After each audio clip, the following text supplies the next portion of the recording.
Today will be a 10 out of 10. I can feel it in my bones. I mean, look at it. What's not to like? 11 weeks of, what does she call them? Challenges. And not once has she given me more than an 8. Even when I poured a bucket of ice over my head and ran screaming down the garden, she said, "Nice try, Grandad, but I'm going to have to deduct a mark because I couldn't see your face." Nah, I'm having you on. But I mean, it took me ages. Some bits of it are very fiddly. But no, today is definitely a 10 out of 10 because she's coming round here. Her and my Michelle. Couldn't believe it when I heard it on the news. The three of us can form our own little bubble. Can't say I was too keen on the terminology though. Put me in the mind of Michael Jackson for some reason. But no, I'm made up. Really I am. Started off the other way round, you know. Me giving her little tasks. You know, sums, spellings, that sort of thing. She soon put a stop to that. She says, "You're the one that needs things to do, Grandad. Can't have you sitting around in this house all day festering." Festering?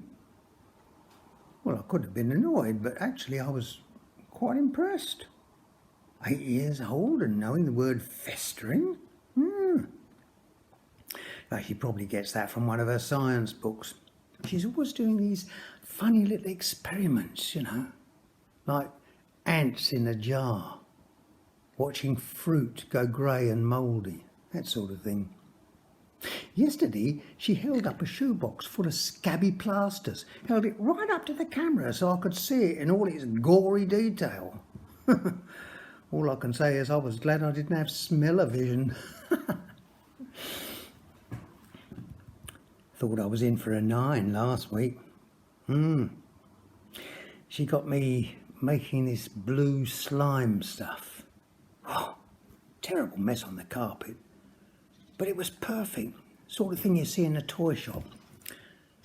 Makes a fart noise when you squash it.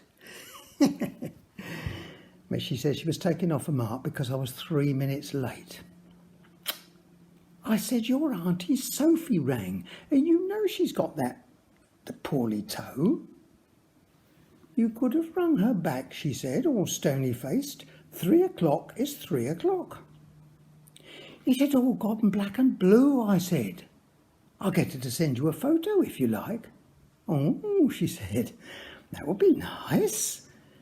And could you please ask her if her toenail falls off, could she save it for me?"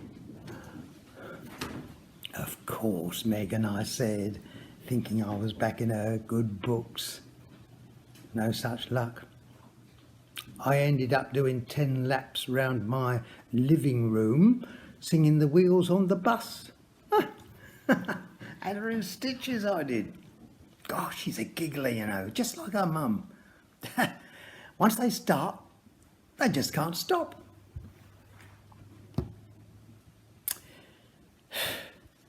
Funny what I consider normal these days. What's bonkers and what isn't. I mean, if you told me 6 months ago I'd be happily trotting round my living room on a Tuesday afternoon singing at the top of my voice, I'd never have believed you.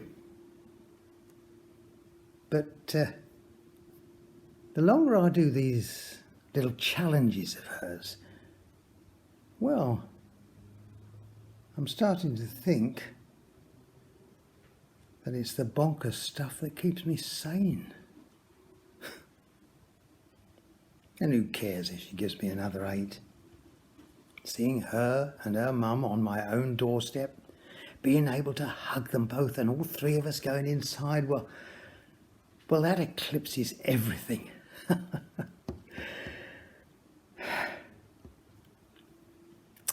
It really does. Although, between you and me, I think we both know that this is a 10, or at the very least, a comfortable 9.